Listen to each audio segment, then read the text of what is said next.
'Tis the season for many things, one of which I think could be contemplation. Over the last couple of weeks, I've been thinking about traditions. These weird, strange things that I don't think we think about as much as we probably should. They always just seem to be around, and they make up the rich, bizarre tapestry that we call living and being alive in this day and age. They can be formed in many different ways: culturally, religion, society, mores, values, morals, and on and on and on. Of course, there are large traditions, the ones that we all are aware of, living as we do here, specifically in what I'll call the West. Then, of course, there's smaller traditions, things that might even be involved in the city in which you live or the town in which you live. And then even smaller than that, the ones that you share with your family or your extended family. Traditions everywhere, some already formed, some in the act of being formed, and some, no doubt, about to be formed. If we stop to actually take stock and count the things that we would classify as traditions all around us, even people that are of a more atheistic and agnostic bent are still surrounded by many, many traditions, whether they'd like to believe so or not. For those of us, though, who are of the stranger side of life, the ones that pay attention to, let's just call it the more esoteric, the more magical, dare I say even the more spiritual side of the society in which we live, around this time of year, around December, there is a thing that continues to pop up over and over and over again. In a way, at least the way that I like to see it, this has become, in a strange, roundabout sort of fashion, a kind of tradition. So in the spirit of holiday japes and tricks and good humor, I would like to form as the basis of this episode this odd holiday tradition that I've crafted in my mind, and no doubt some of you are very much well aware of this. And that is, around December, and certainly as we get closer to the 25th, which is Christmas Day, whether on social media or through relatives and people you talk to in real life, no doubt you will hear at some point around this time when the symbols of Christmas start to become more apparent. Things like Christmas trees, wreaths, mistletoe, even a mention of something like a Yule log.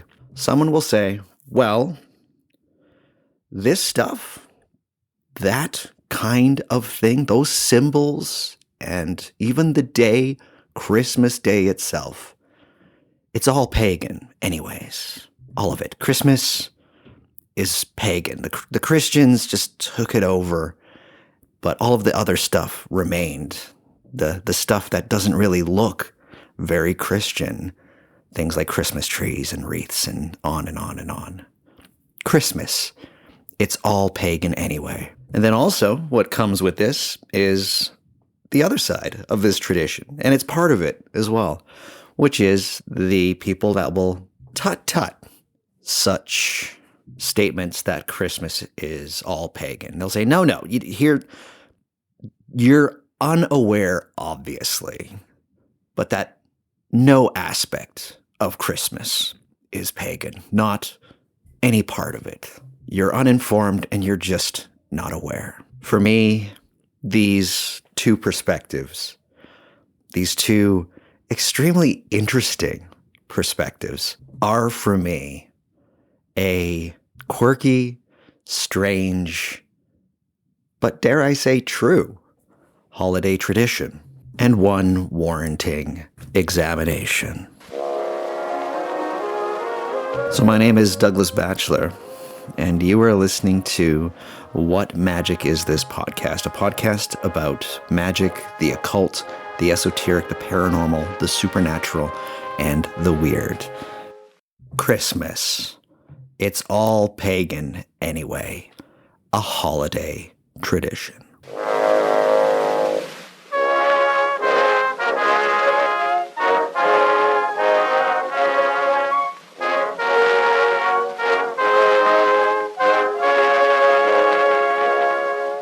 Let's all get cozy, shall we? Because this episode shall not be the usual fare, or perhaps it very well might be, depending on which way you look at it. Some of the usual things will be in here. There'll be some history. There'll be some myth-busting, certainly. There'll be some acknowledgement of esoteric practices, perhaps, in some way, shape, or form. But more than anything, by the time you finish listening to this episode, I'd like you to be left with a feeling. Full disclosure, of course, I'm very fond of Christmas. The Christmas spirit to me was one of those things that, from a very early age, of course, gifts, presents, candy, sweets. You love Christmas. It's a fantastic time of year, and I was privileged enough that there were plenty of joyous occasions to be had very early on in life. And then I went through a period of time where I became rebellious, and Christmas was all crash commercialism, and it's dumb. Santa Claus was invented by Coca-Cola, and Christmas was fake. Jesus doesn't exist. All of this stuff is a complete sham. You know how it goes. And those icicles that formed around my perception of Christmas slowly started to thaw to the point where now it is probably my favorite time of year. It's such a wonderful segment of the calendar. One, indeed, that I think allows for a great deal of contemplation and to try and steer one towards just being, a little bit better in some way. But what's going on with this holiday? What's actually happening with it? Allow me to slip a log here on the fire, get it going. Hopefully it won't be too distracting to all of you listening. And let's have ourselves a merry little time here. I'm going to assume, for the sake of brevity, that each and every one of you listening know about Christmas, right? You know the general story, of all the symbols. You don't need me to go through any of that, because truly I can't. But you can see perhaps why, when one stops to think about all of the symbols of Christmas and all of the things that go along with it, truly just sit down and view them from a distance. The story of Christmas and the symbols of Christmas, they're quite unique. They're quite peculiar. They don't really fit in a way together. They kind of seem odd and a mishmash, and in some way almost conflicting. Like, these things together, they don't all make sense. It doesn't seem from the outset to be recognizable as something discernible in one vein of a belief system. It doesn't look the way that I would recognize something to be, for all intents and purposes, to be Christian. It's got to be something else. And this kind of perspective, I think, is certainly an oversimplification. But I think it does indeed lead a lot of people to the conclusion, to this idea that I am about to start to pull apart, that the holiday, Christmas, is pagan. And two, on the flip side of the coin, to those who will say that no aspect of Christmas is pagan.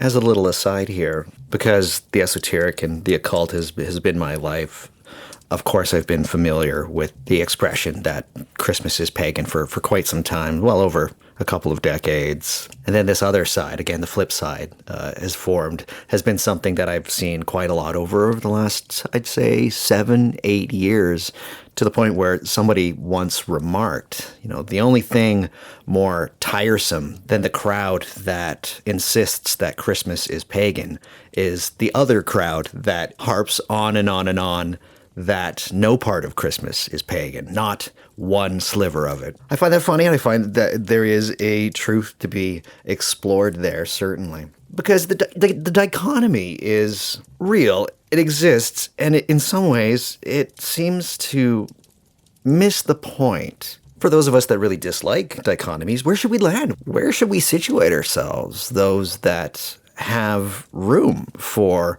a subjective worldview alongside that of an objective worldview, and one that also values the subjective worldview, the spiritual worldview, as much as one that values a rational, objective one. Here's where I am these days. And here's where I think most of you should be if you choose to listen to me. That, for the most part, objectively, when we look at Christmas, it isn't pagan, but subjectively, when we look at Christmas, there's something paganish about it. But through all of it, the expression of this time of year is a deeply needed human one, and fascinating to the nth degree. Let's throw out a definition here. Let's do it. What is paganism? My goodness. Books. Books exist to try and pull apart this idea of paganism. I have already done an episode on an introduction to paganism with Dr. Angela Puka. It's a fantastic episode. All in all, I define paganism the same way that the historian and scholar of paganism and esoteric thought, Dr. Ronald Hutton, does. Paganism is and are the pre-Christian religious traditions and beliefs of Europe and the Near East. That's it. For many folks, that would mean that there must be some kind of demarcation line wherein, okay, it's pre-Christian, so when Christianity came, obviously that is like a giant boundary has been set up, and anything that's not on one side of the boundary is pagan, and anything on the other side of the boundary has to be Christian. And if you've been listening to my show for a while, that's not how this stuff usually works. We love blending. We love mixing. We love syncretism in some way. We also have, with these two sides, a belief that one side was certainly better at keeping track of things than the other side. And there is definitely a truth to this. We tend to think that the Christian side of things were really good at writing things down, and indeed we were. And so what we have, because one side is really good at writing things down, is that we have evidence. We have objective things that we can look at to provide towards an argument of one thing. And if this is the case, then indeed, Christmas doesn't look very pagan, at least not to the records. Here's where the myth busting comes in. And also, I know some of you are probably going to want to write in at some point to correct me on some of this. There is no 100% scholarly consensus as to whether or not Christmas is pagan or Christmas isn't pagan.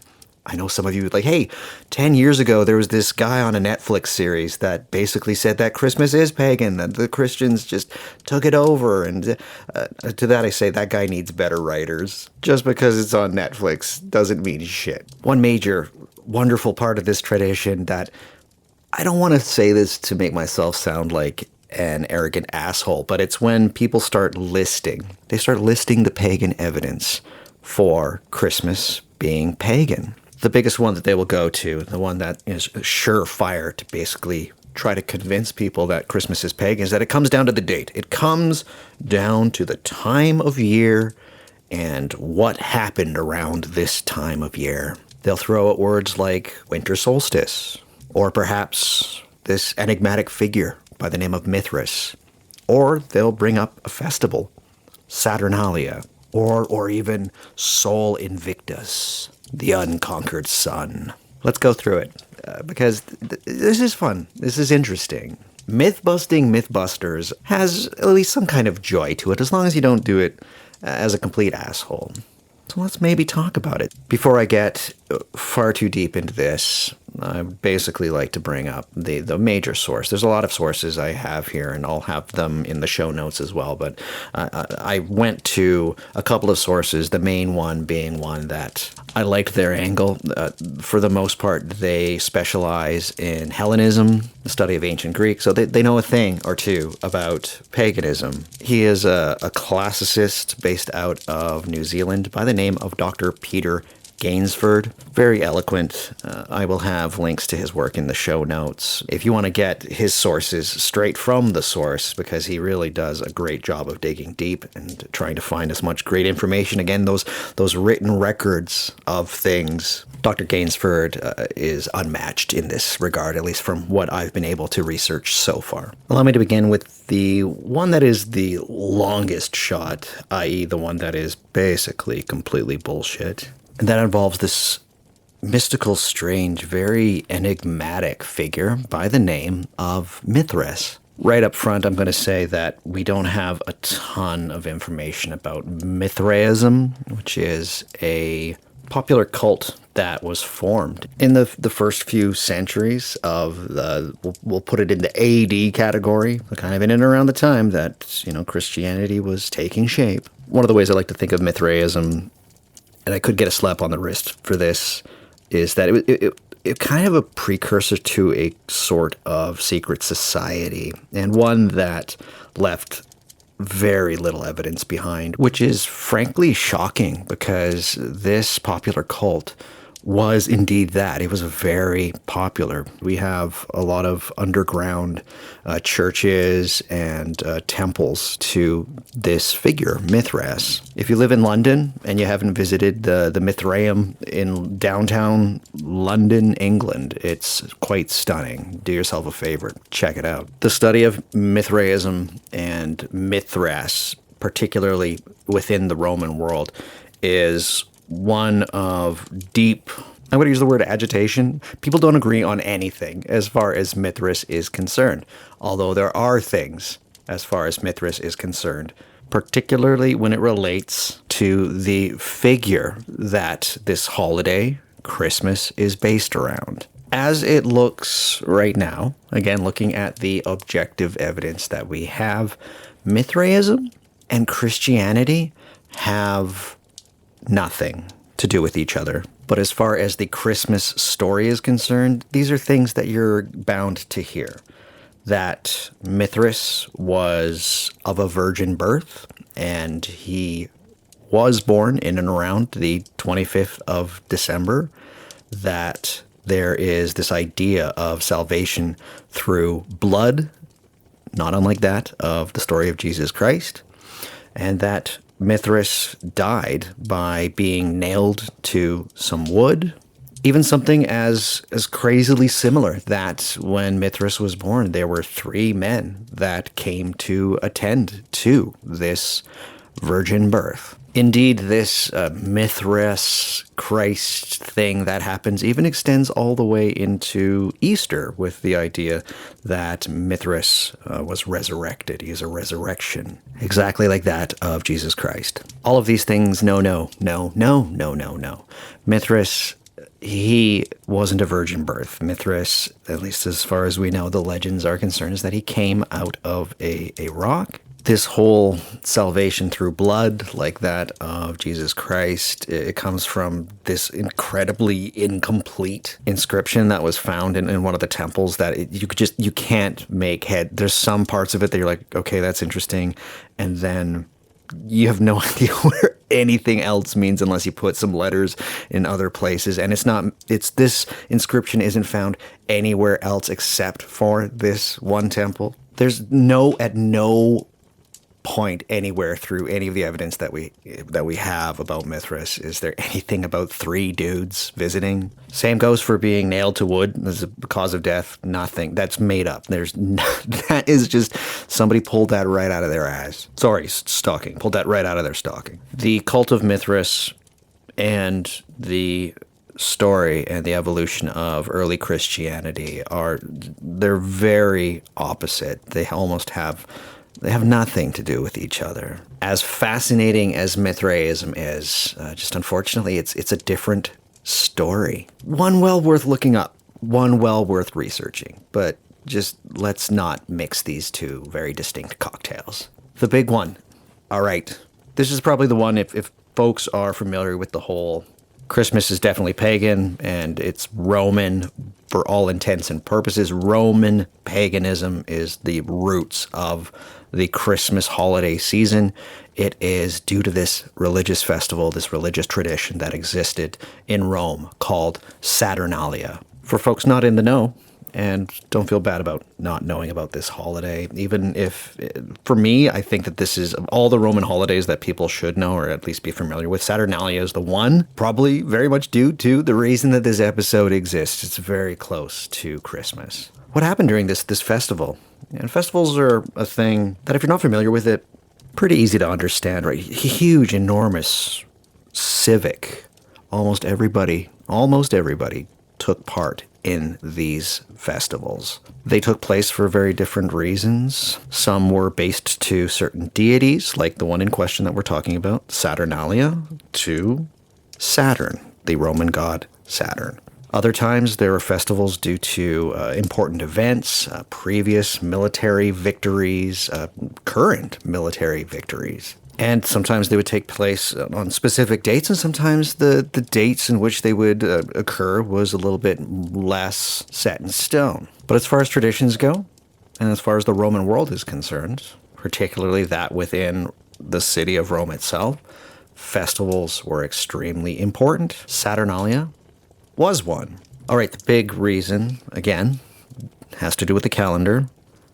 As far as we're concerned, Saturnalia, it is pretty close to the celebration of Christmas, the 25th of December. But again, close is not the same. From what we can tell, Saturnalia started in and around the 17th of December, and it would wrap up, because these festivals would go on for days sometimes.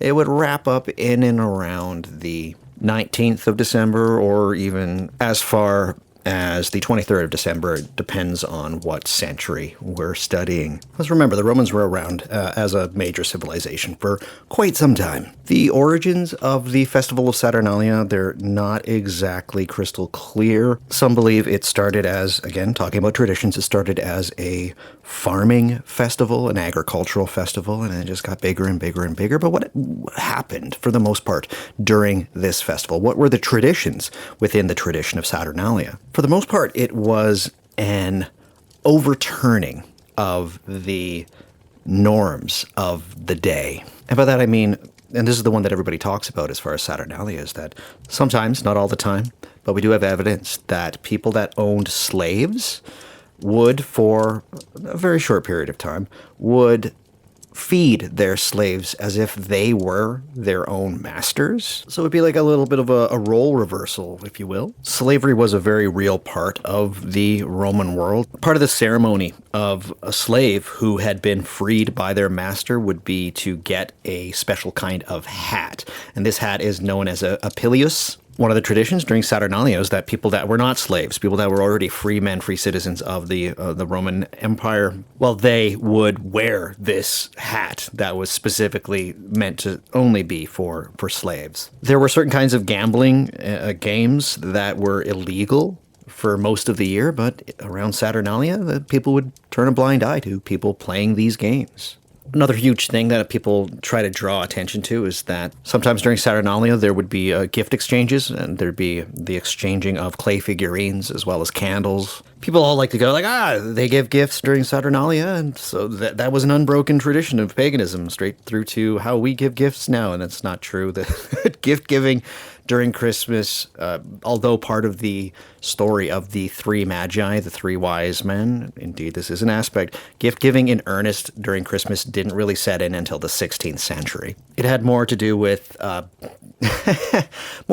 Protestantism and Martin Luther and all of those folks basically trying to get rid of a kind of paganism or a thing that they felt to be more pagan than Christian, which would be Catholicism. They didn't want a veneration of St. Nicholas during this time, specifically in and around the 6th of December. Anyway, so the Protestants introduced Christkind and gift giving, again, to try and discourage people from doing that other kind of paganism, which at that point was what the Protestants thought of Catholicism. But as far as gift giving and Saturnalia blending into modern Christmas traditions, there's no continuity, but it doesn't exist. And yet, recently I just saw somebody posting a lot about Saturnalia, and there was pictures of people celebrating, and there were wreaths of holly and ivy and this kind of stuff. Pretty much zero evidence that those two were used during Saturnalia. Only evidence I've seen of this is really shady 19th century sources. Not to belabor the point, though, there is something that Dr. Gainsford draws attention to as a bit of a, this is pretty definitive, is that Saturnalia was being celebrated by Christians in the Roman world alongside Christmas itself for over 100 years, probably longer. As far as objective evidence of the link between Saturnalia and Christmas, unfortunately, it's not there. Things, however, get a little trickier, particularly when we start talking about the thing that basically is responsible for everything around us. And that, of course, is the sun. If this next little bit gets mired in minutia, I do apologize, but it is something that is used quite often to basically make a case that Christmas is far more pagan than the church wants you to believe. And even the date itself, the 25th of December, is evidence of this. Before I begin, allow us to have a softer moment for just a little while.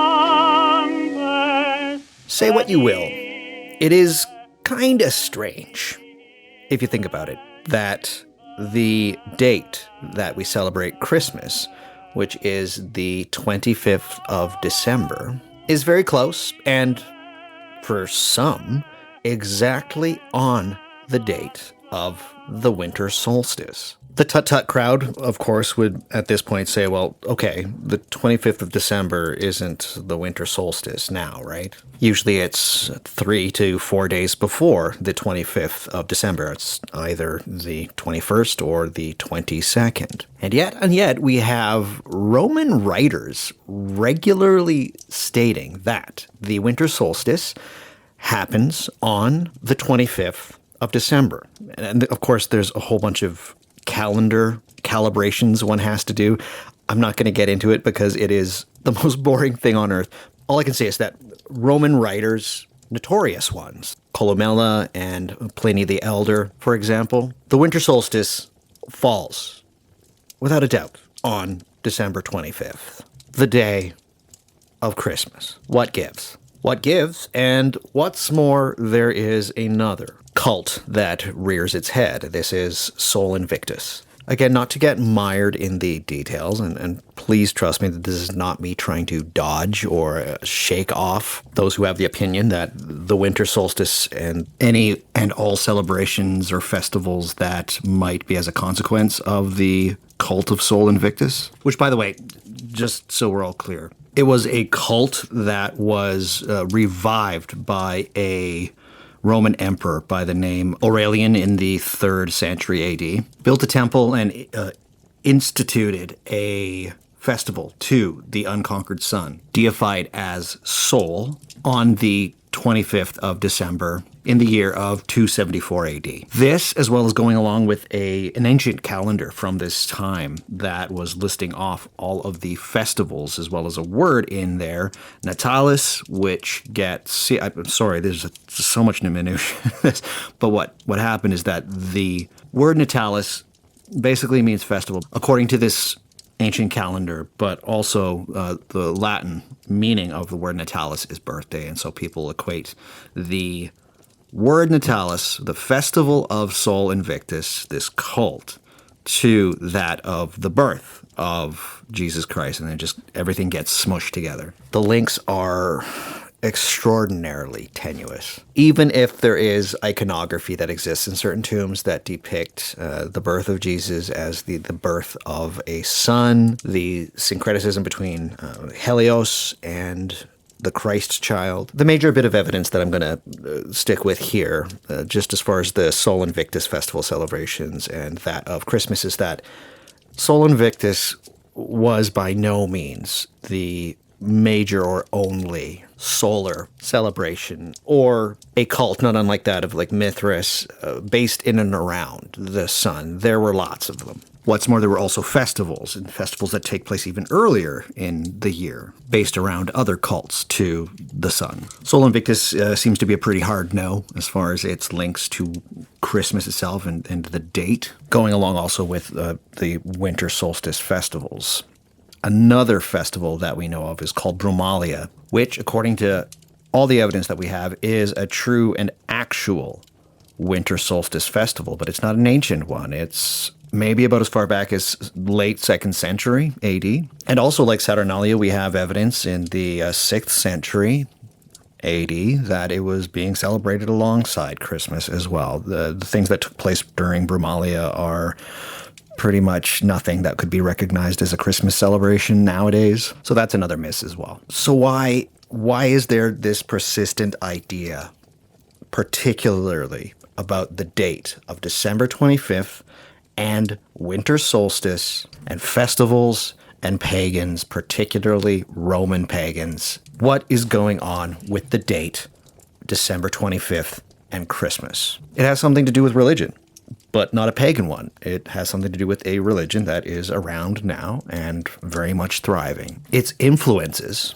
at bottom, come from Judaism more than anything. While I could basically lay it all out for you, I think that I would like to quote from historian, author, and fellow podcaster of the wonderful podcast, The Rest is History, Tom Holland, in an article he wrote called The Myth of Pagan Christmas. Here's what he says about this whole situation, and it's such a wonderful, succinct way of basically explaining how December 25th came to be the date ascribed to the birth of Jesus Christ, and thus Christmas Day. He says, I quote, "Why then did Christians in the West come to celebrate Christmas on the 25th of December?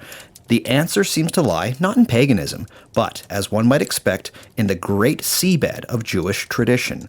Rabbis and church fathers in the early centuries of the Christian century shared a conviction that the great events of creation and salvation were framed by an essential symmetry. Jewish scholars, tracing this symmetry, could argue that both the creation of the world and the birth of Abraham and his immediate heirs had occurred on the same day of the year that Israel was destined to obtain redemption." As an aside here, right, symmetry, right? Like things locking up and making sense. That was a real big deal. Tom continues, I quote, "Christian scholars, drawing on similar traditions of symmetry, came to believe that Jesus had died on the anniversary of his incarnation, and the date of that anniversary, first in Carthage and then in Rome, it came to be identified with what, according to the Roman calendar, was the 25th of March.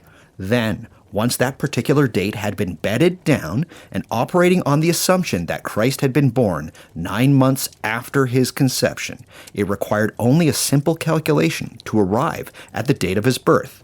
By the 4th century, the 25th of December was coming to be enshrined across the western half of the empire as the anniversary of Christ's birth." End quote. there you are. I don't hear too many of the myth-busting crowd going to Jewish influences as opposed to pagan influences as to the 25th of December date. It's actually fairly simple. And seemingly for some people, perhaps even too simple. Allow me to lay it all out for everybody. And as a necromancer, I feel that this is something that I really have to hone in on because early Christianity was indeed very much obsessed with death. But for the story of Jesus, the date of his death is central to the story. The ideas wherein one can be that because of this strange syncretism that we sometimes see that equates Jesus with the Son. It's far too simple and it's easy, and we have just no evidence that the idea would be that folks would see this as Jesus' birth is the returning of the Son to a time of darkness in some kind of a story, embedded within the seasons and the calendars, i.e. in a way that pagans had done at the time, but more so that the date, again, his death date was primary, 25th of March, to the date of his birth. That solstice celebrations are there as well is just another thing that would have made sense to people through the centuries. Not the main reason that this is why we have Christmas on the 25th of December, but just that it seemed to make cosmic sense as well. It's a nice little perk to add to the story. As far as the ancient Roman world goes, the objective links between any kind of festivals or cults or religious celebrations that they had and that of the thing that we would recognize as the celebrations and the symbols and the things that we tie in to Christmas. For the most part, and from what evidence we have, the records we have, things aren't looking very good. Christmas doesn't look very pagan, at least not Roman pagan. However, there is another side to this story. There is another paganism that gets involved when we talk about Christmas. And that is, of course, Yule. And speaking of Yule, allow me a moment to grab myself another log and to put that on the fire and for us to have another little moment of contemplation.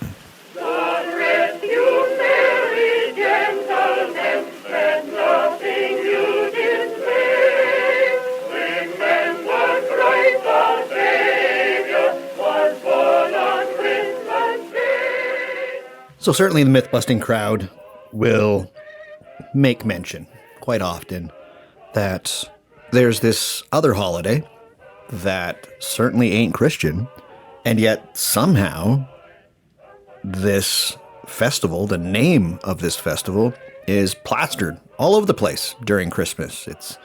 It's on certain items. It's in Nat King Cole songs, for the love of gods. And that, of course, is the winter festival of Yule. Around this time of year, yeah, you'll see tons of people just being like, Christmas is bullshit. It's basically just Yule. And they got rid of a bunch of stuff. And the Christians basically killed a lot of the Germanic peoples that were celebrating this festival known as Yule. But all of the things, like all of the stuff that we have around us, the symbols of Christmas for the most part, it's pagan. It's from Yule. And for the most part, this one gets a little bit harder, particularly for the tut-tut crowd, because, yeah, a lot of the stuff that we see around us certainly looks pretty Germanic, don't it? Trees and logs, feasts and giving gifts. Those Christians, they snatched it up, but they are indeed the evidence of a kind of pagan, Germanic pagan survival into Christmas.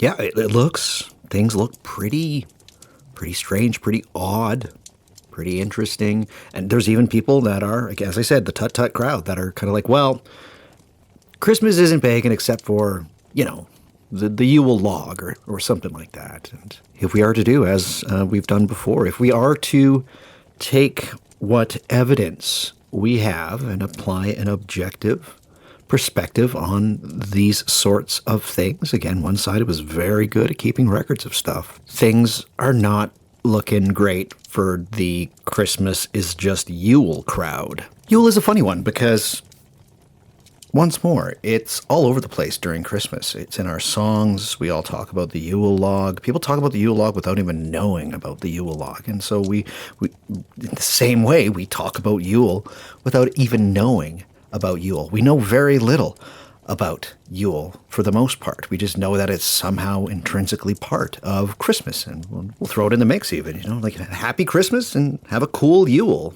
Nobody says that these days, but I hope you know what I mean. Yule is just part of Christmas, modern Christmas, and we're going to mention Yule somewhere there in the mix without actually knowing about Yule. So let's talk about Yule, and we're going to talk about Christmas. And for the most part, again, my source for this one is the one and only Dr. Peter Gainsford in a fantastic article that will be in the show notes. What do we know about Yule? Once again, tons of debate, and I still just see it everywhere as far as what went on during Yule, whether it was as important as we think it is to the people that observed such a holiday, or whether it was just like another day that people just noted, or whether it was really popular for a period of time and then it kind of waned in popularity. All of this kind of stuff is very much up to debate.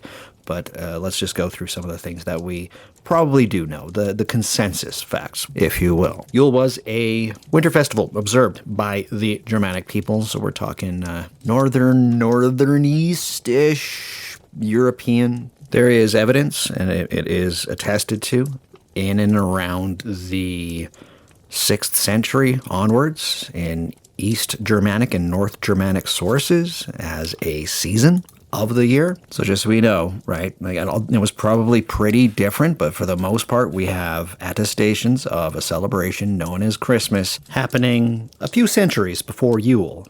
The oldest reference to something that we can classify as Yule is in a calendar of saints' days that dates all the way back, as I mentioned, to the 6th century. Something very definitely was going on because we have little mentions of it through the centuries by certain scholars and certain people doing some writing, including the Anglo-Saxon monk writer Bede, including something that the Mythbusters would gladly say, according to Bede, Yule begins around the 25th of December. But here's the thing. These are, for the most part, I'm going to say English sources, the ones that we have of the earliest attestations of Yule.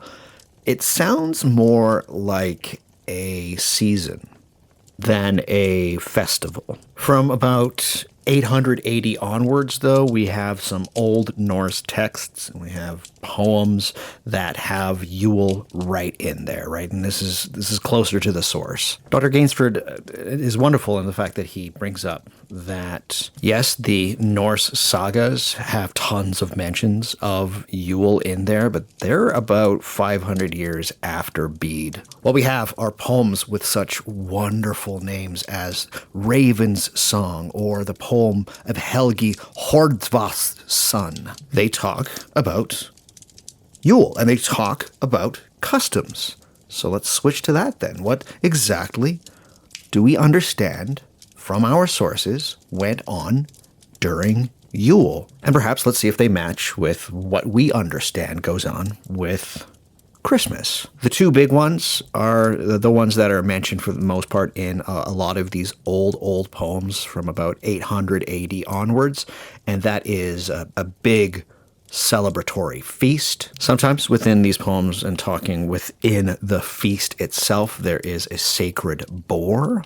I don't know about you, but personally speaking, I myself do enjoy a Christmas ham over a Christmas turkey. Perhaps there is a connection. We don't have a lot of evidence, though, that this feasting of a sacred boar is related to modern mainstream Christmas practices. Another major aspect of what goes on, particularly from these poems during Yule, is that there are vows being made over a toast. A lot of times, of course, there would be the large feast, and then you have the boar, and then there is a a toast and some vows made. And these are old. These go back to about the 9th century. Well, I'm sure toasts are definitely, toasts are a thing. I do toasts during Christmas and things like that.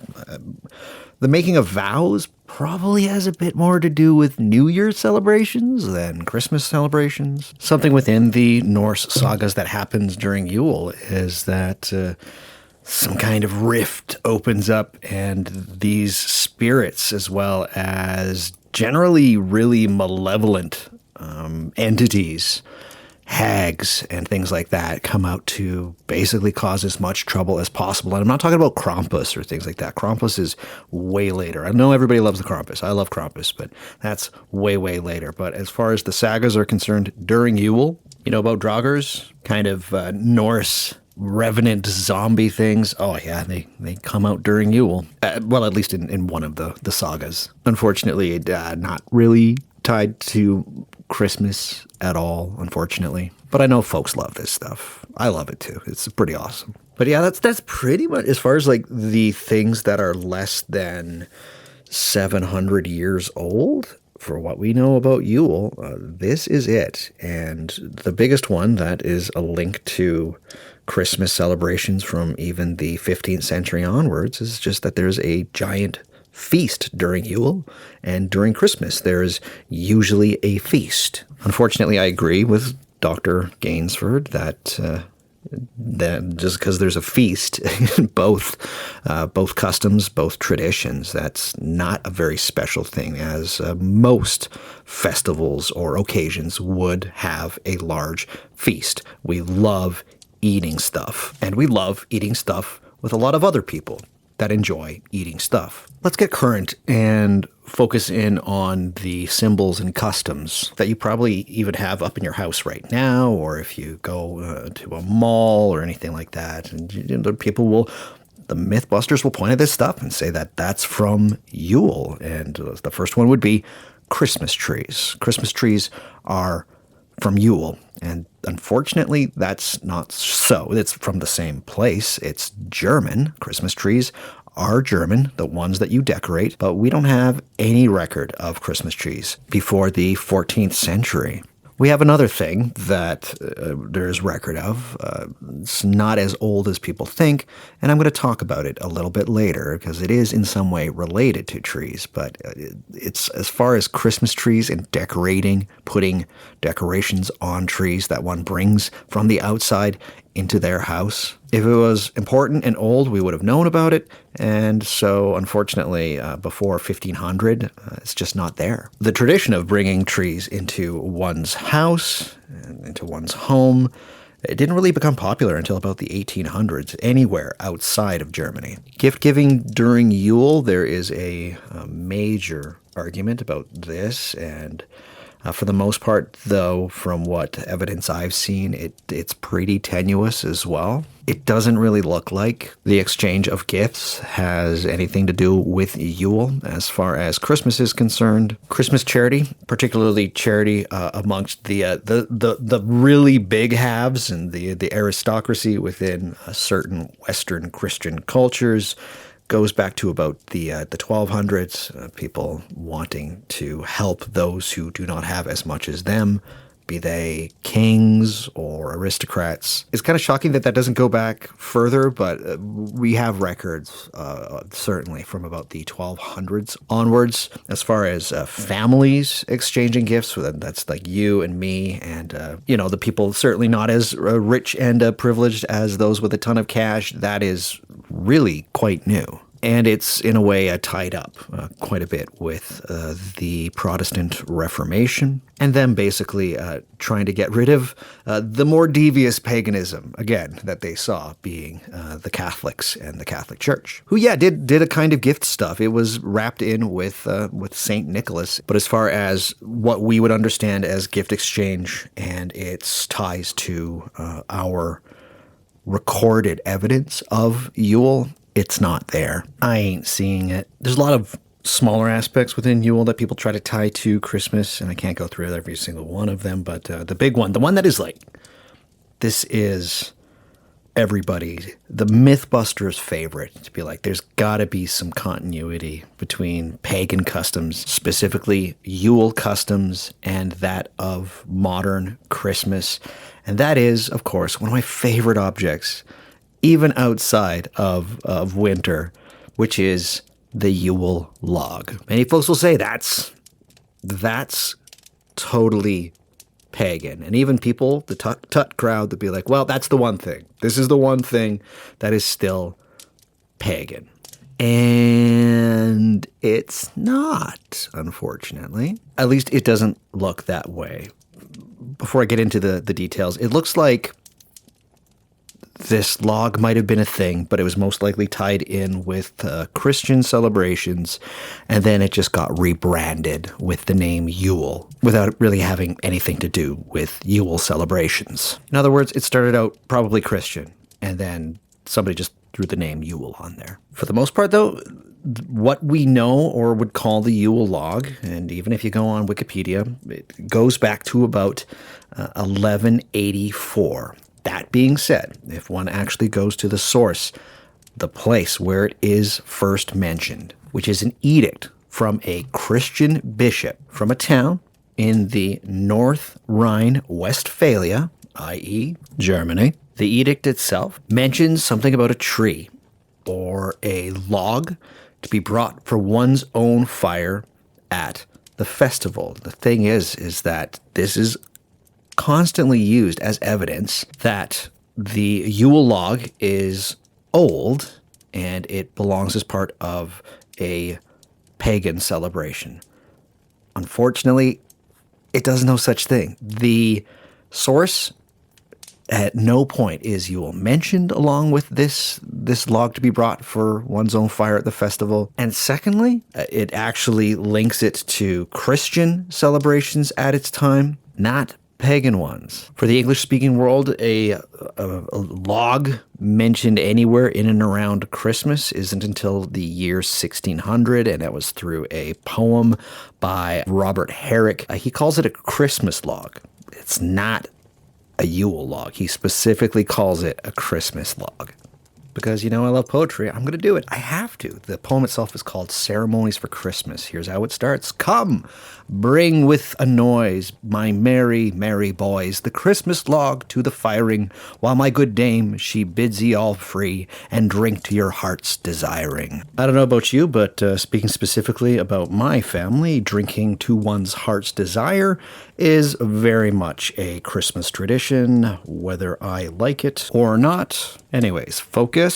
Looks like for the most part, the Yule log didn't start off as a Yule log. It was very definitely tied in with the celebration of Christmas for the most part, and then was later just called a Yule log. As far as any of the supernatural benefits of the Yule log, those seem to be far more modern than ancient. The Yule log being a continuation in some way of a pagan's festive celebration of Yule is just like pretty much everything I've been going through over the last 45 minutes. Extraordinarily tenuous. So much for the Yule log, and so much for Yule and the connection with Christmas. However, allow me to give the final word on this to my Yule logs.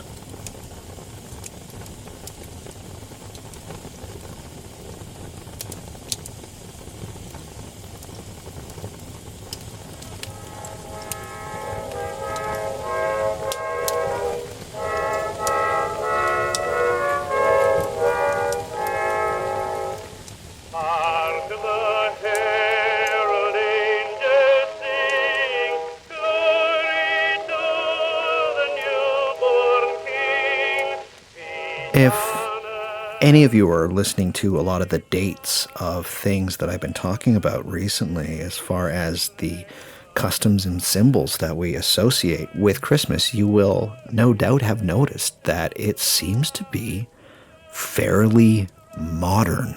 Dr. Gainsford has done a wonderful job of listing just how modern most of the symbols as well as the customs that we associate with Christmas, apart from the Christmas charity, are for the most part no more than 300 years old, while gift giving as well as Christmas trees and this supposed Christmas log come from the late medieval or early modern centuries, particularly from Germany. It wasn't until the early 1800s that they basically spread anywhere else outside of Germany. Advent calendars really weren't a thing until the early 1800s. Advent wreaths in and around 1839.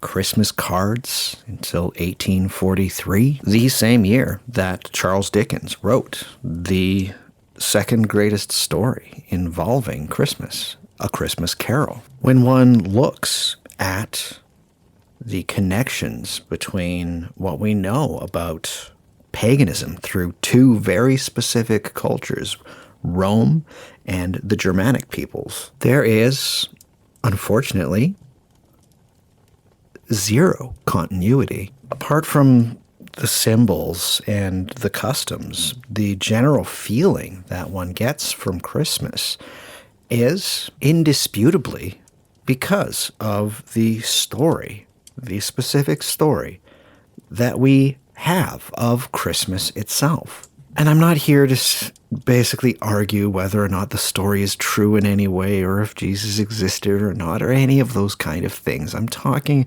about the major story of Christmas. That something divine could be born in and amongst nothing, amongst animals, filth, and poverty. That is distinctly Christian. There is no part of that we can say has its formation because of paganism. And as noted by, once again, author and podcaster Tom Holland, all of the other stories and myths and characters, things like Santa Claus, Ebenezer Scrooge, Rudolph the Red-Nosed Reindeer, even something as recent as the character of Buddy Hobbs from the 2003 movie Elf. The reason that they endure, the reason they become part of the Christmas story is because of that original story of the birth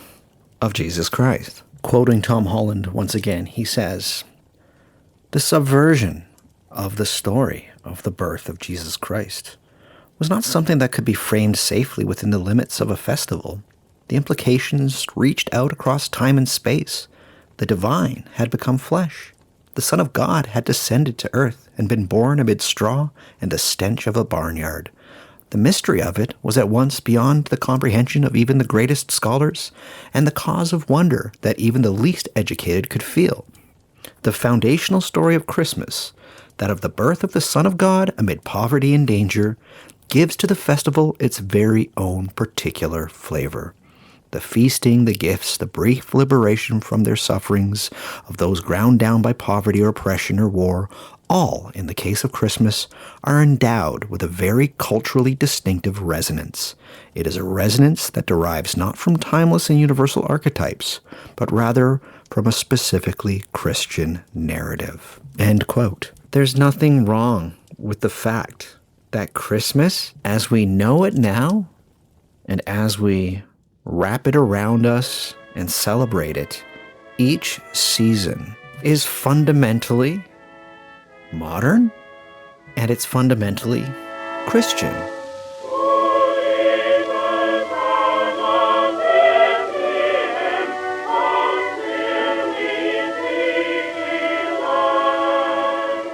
And yet, again, because we, as occultists, magicians, esotericists, just those who generally prioritize and make space for, once again, this subjective worldview alongside of that of a rational, objective worldview, we understand that things can't ever be as black and white and as clear-cut as everyone wants it to be. One of the problems, of course, arises nestled within the very title of this episode, Christmas. It's all pagan anyways. You see, paganism is a very odd thing. The problem that most people that use that statement, Christmas, it's all pagan anyways, is that they believe in that line that was drawn, that demarcation that occurred, and that anything that looks not Christian in some way, shape, or form, and looks more pagan than anything else, is because of a continuance. A continuance implies a deliberate attempt to keep something going, to keep something alive. And one thing that we seem to understand about traditions is that some of them are very sneaky, so sneaky in the way that they endure, that even to that one side that is very good at keeping records of things, that they could very well perhaps go unnoted. We need to really let go of this idea of a continuance. There are things surrounding the customs and the symbols of Christmas that also, seemingly in some ways, are part of a continuum, part of a complex, which for the most part arises from outside of that initial Christmas story. A good example of this is indeed the Christmas tree. I meant everything that I said earlier. For the most part, the bringing of a tree into your house and decorating it is, from the records, looking like a somewhat Christian tradition. Some have even noted that it might even be more commercial and mercantile, at least initially. But nothing comes out of a vacuum. Things come from places. Traditions, in particular, it seems there's nothing truly new about them. The idea of carrying branches, of raising poles for certain festivities, these aren't the same as putting up a tree in your house that you will later decorate. Obviously, raising a pole, carrying around branches of specific kinds of trees, these things are certainly rooted in what we could call pagan traditions, pagan customs. The worldview from which they emerged seemingly was not a Christian one. There's pretty much almost no way that you could argue with that. And this is where I think when I used that term a bit earlier, and a little bit tongue-in-cheek, when I said that subjectively, when you look at Christmas, it's paganish. The entire tension that exists, indeed the tension that gave birth to me doing this episode, mainly arises from people's conceptions of what paganism is and how should we look at paganism and how we define pagan traditions. Recently, I've had the absolute joy to be taking my cues from a former guest of mine on the show, Dr. Francis Young. I had him on the Origins of British Fairies episode, basically one of my favorite people writing books right now. Dr. Young knows his way around paganism, and in fact, he wrote truly one of my favorite books that I've read over the last 2 years. Co-authored with Robin Douglas, the book itself is called Paganism Persisting, A History of European Paganisms Since Antiquity. Fantastic work from both of them there. As I just mentioned, most of my current understandings about paganism I have been taking pretty much wholesale from Dr. Francis Young. At bottom, the problem always comes down to what paganism actually is and what customs and traditions we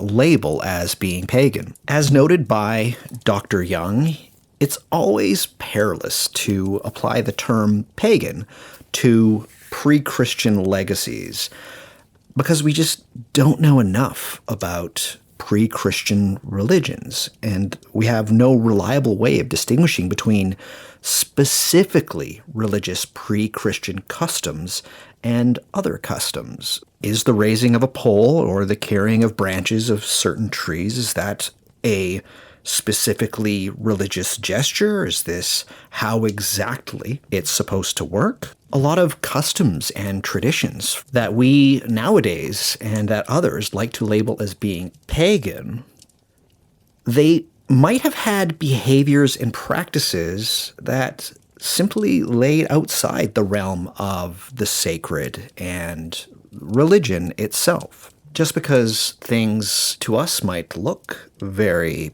pagan-ish, and when we look back and can see that they definitely seemed to have emerged in a period of time that we would call pre-Christian, the fact that it is a lot of times based on what we can call things like nature or trees and plants. Again, a lot of these things are indeed symbols that we have for Christmas. It was probably going to be inevitable, mainly due to the fact that throughout time, most of society was agricultural based. And during Christian times, they continued to be agriculturally based. Let's talk in terms of something that everybody can understand due to the season. Let's talk about something sweet. Let's talk about cakes, if you will. The idea is that there is just one block of cake, right?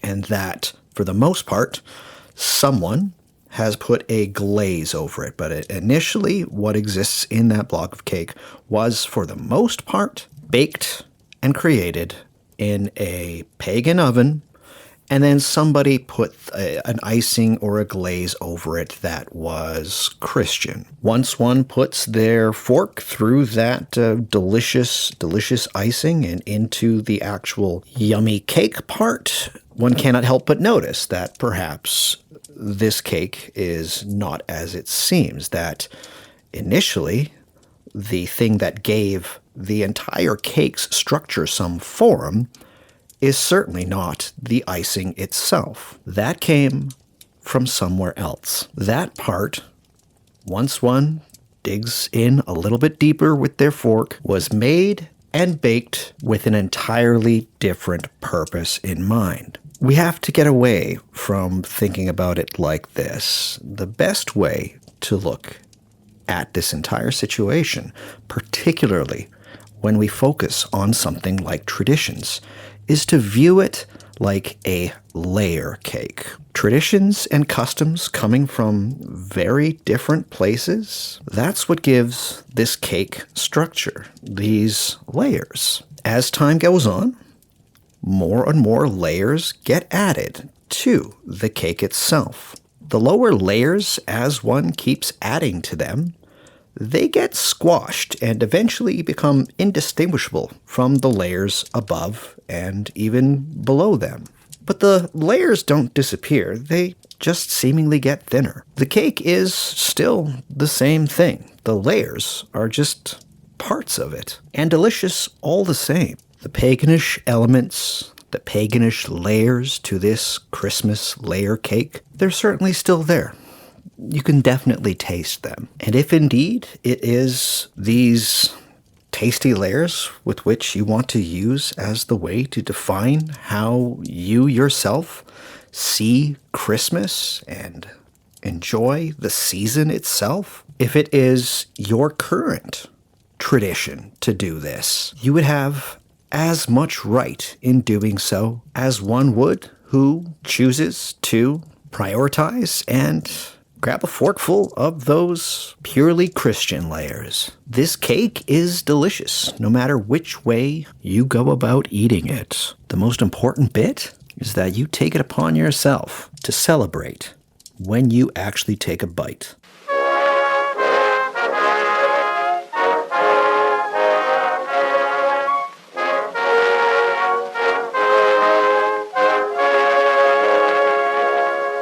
For me, as one who has based his entire life around producing episodes of very odd, esoteric, and far-out things, and how it all ties into spirituality, this holiday tradition, the one of hearing whether or not Christmas is pagan or not, or if it's entirely Christian, is one that I truly take delight in. It's never been my ambition to bust people's myths about things being actually pagan, nor is it my ambition to tut-tut people that want to think that. I am happy, and I am overjoyed that at least people are thinking about such things. My only concern around this time of year is that the argument either way would stop people from doing the most important thing, and that is, as I mentioned, just actually celebrating, being part of some kind of tradition somehow. You see, traditions are so important, particularly the ones that are important to you and the people that you hold close, friends, family. This year, I want you to take stock of them. Double down on them. Share them with the unfamiliar. Involve as many people as you can. Start new ones. Make them weird. Make them magical. Whatever you do, though, whatever traditions you're taking part in, or the new ones that I know you're capable of starting, hold it to yourself to not just do it this year, but to do it next year, and the year after, and the year after that, over and over again. Keep to it. Let's make the generations that come after us look back at all of the things we did and wonder to themselves that those who were fortunate enough to live in these times were truly bizarre, but more importantly, truly blessed. I believe in you. Happy holidays, everyone.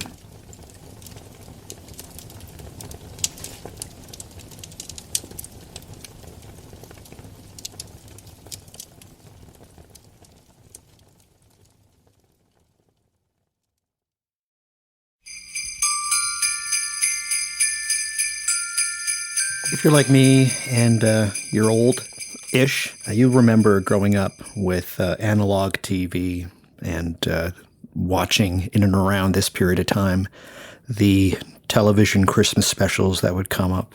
I've got some favorites, Everybody knows the classics, Charlie Brown, and How the Grinch Stole Christmas, of course, right? You got me thinking whether or not this show is, the What Magic Is This Christmas special. I'm not too sure about that. Who knows? If you enjoyed it, I'm really happy that you did. And who knows? Maybe you might play it next year, play it for somebody else somewhere on down the line. I will say, however, that there are some other episodes I've done because I do love Christmas. There's a couple of other episodes that could very well be considered the What Magic Is This holiday special, one that you keep close to your heart. I did an episode that quite a few people enjoy. Some have mentioned that since I put it out, they listen to it every Christmas season. I mean, it's only been 2 Christmas seasons since I made it. Doesn't matter. But I did an episode on the 3 Magi, the 3 wise men. But I think, in my opinion, if I was to choose, Doug's What Magic Is This holiday Christmas special, last year I did an episode about Santa Claus. And I'm not saying this to try and get you to sign up to Patreon or anything like that. I truly think that my episode that I did on Santa Claus is one of the best things I've ever done. It's certainly one of the most joyous things I've ever done. And it is, beyond a doubt, one of the episodes that I just had the most fun making. And I think if this episode that you just listened to didn't, fill you with the Christmas or holiday spirit, then surely that episode that I did on Santa Claus very well might do that. In fact, here's a little clip. I'd like to share a little clip of it for everybody because I just really adore this episode that I did on Saint Nick. Here you go.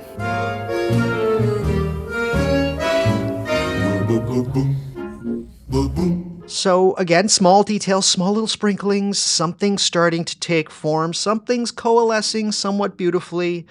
Father Christmas, Sinterklaas, Saint Nicholas, Christ kind, but everything comes together in what I consider to be one of the most amazing pieces of, I'm just going to say it, fairy storytelling that has ever been produced. And it was only 2 years after that poem that I just mentioned with the illustration of Santa Claus there.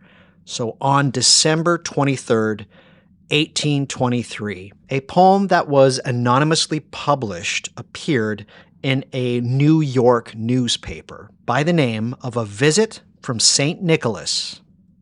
Does that ring any bells for anybody? No? That's because it's not really known by that name anymore. It's mostly known for the poem's very first line, which is this: "'Twas the night before Christmas." You know what? I just have to do it because it's so good. I truly think that this, I'm not being sarcastic. This is such, just how weird this poem is and just how fairy-like it is and how it's a work of genius by whoever put it out. And there's discussions as to who produced this poem, but I do think that this is such a special bit of fairy storytelling. I just have to share. "'Twas the night before Christmas when all through the house not a creature was stirring, not even a mouse. The stockings were hung by the chimney with care in hopes that St. Nicholas would soon be there." Very obviously, the inspiration for some of it can be pinpointed to the things that I brought up earlier, the Washington Irving portrayal of St. Nicholas, as well as the illustration from the poem that I mentioned with the reindeer.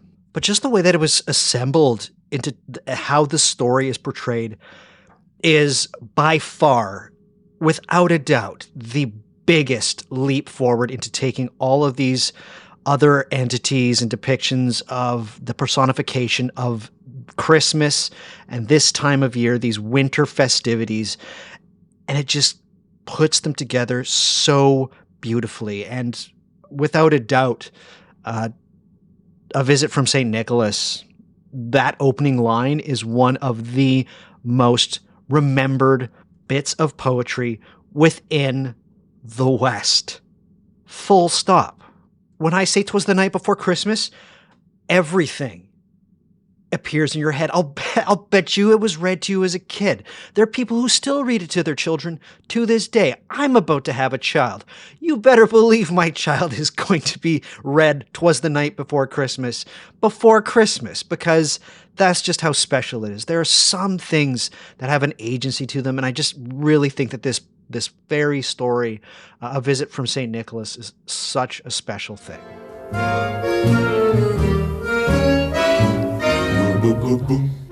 There you have it, just a small couple of minute tease of a very enthusiastic me just about a year ago when I released that Santa Claus episode.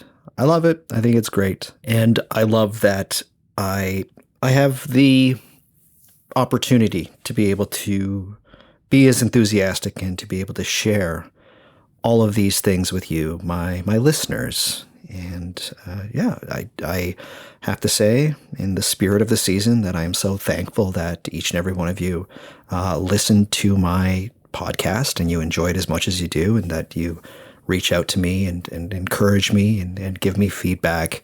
It's truly my lifeblood, you, my listeners. So I want to take this opportunity right now. Oh, you better bet I'm going to get pretty gushy here.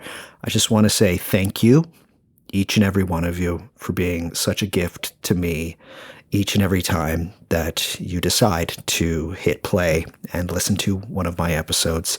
I really, truly appreciate it. And I am so glad that this is my job and this is what I get to do for a living. So thank you so much for that.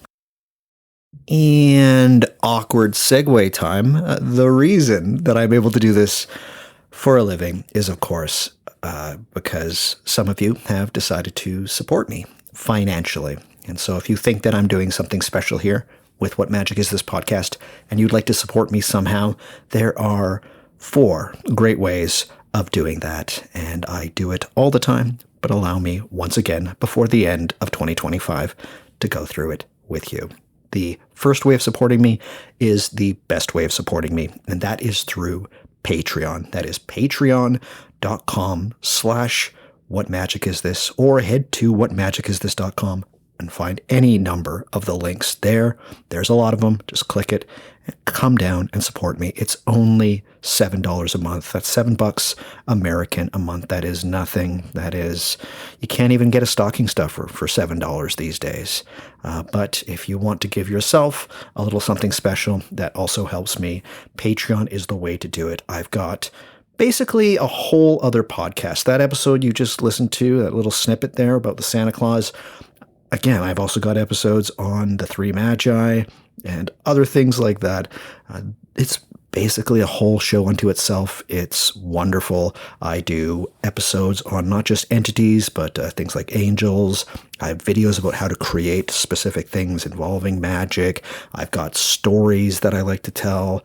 I have so many different and wonderful things there. Yeah, Patreon is a whole different beast, and it is a beautiful beast. It is a wonderful beast. And more than anything, it is the thing that keeps me podcasting, and it keeps this show ad-free, and it makes sure that you get as many of these episodes as I can humanly produce at this period in time. I try for the most part to put out these days. There's a main podcast episode like the one you're listening to, and I try to put out another episode between an hour and an hour and a half there on the Patreon. I spend a lot of time on the Patreon stuff because, again, it is how I am able to call this my career and truly baffle my in-laws when they ask me what I do for a living. The best work that I do is there on the Patreon. Only $7. Come on down. I would love for you to support me in this way. Once more, patreon.com/whatmagicisthis, or head to whatmagicisthis.com. Find any number of the links there. Another way of supporting me, if you don't like the monthly support thing, $7 a month, you can certainly send me any slice of change that you have. $5, $10, $20, $2,000.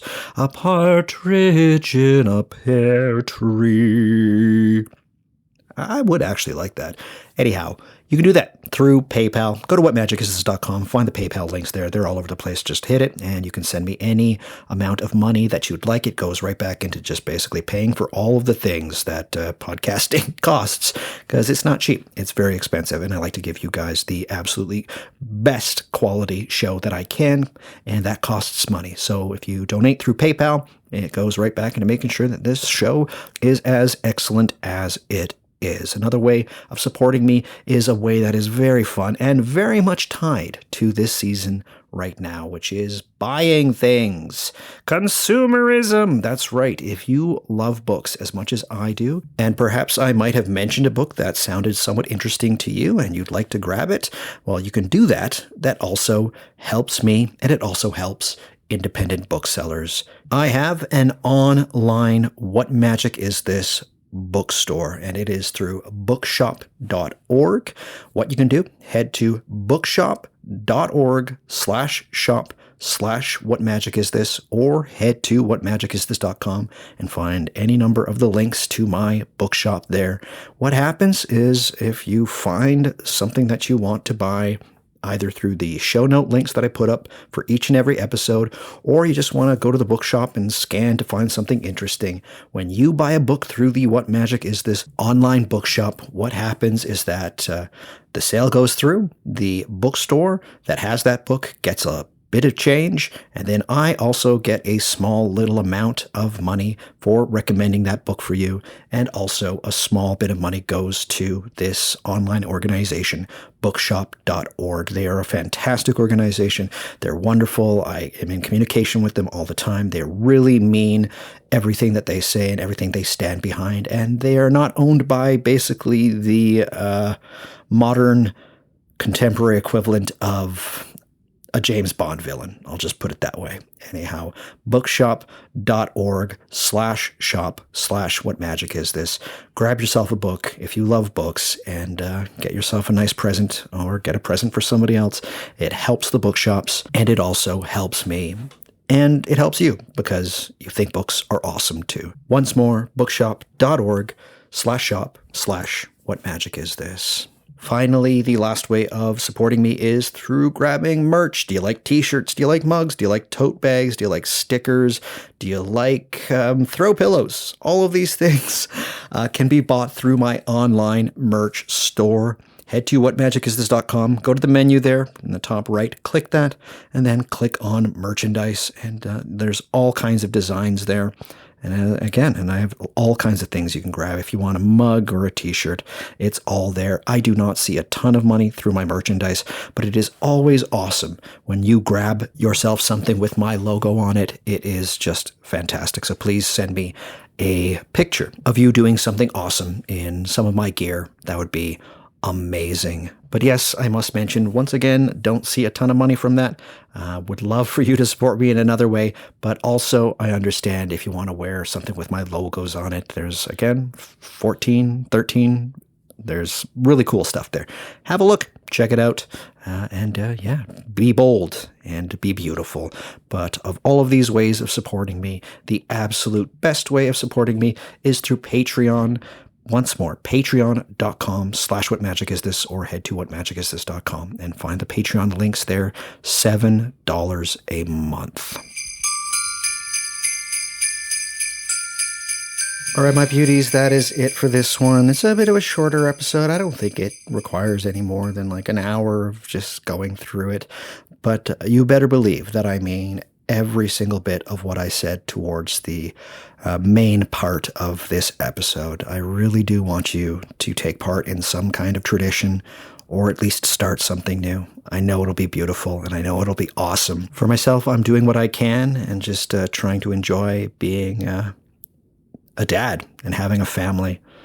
2025 has been, well, you get emotional thinking about it. It's been the greatest year of my life. Thank you all for being so patient with me and with the show. I know one episode a month is probably not enough. It certainly is not doing great for the listener numbers. Those I'm not pumping those numbers up, but I know that those of you that are still listening and that have the patience to continue listening to this podcast, thank you once more. We shall see, or at least talk at, each and every one of you in 2026. I'm looking forward to it. I hope you are as well. But until then, I want each and every one of you to stay healthy, to stay hopeful, and to, of course, stay luminous. Happy holidays, everybody. Ta for now.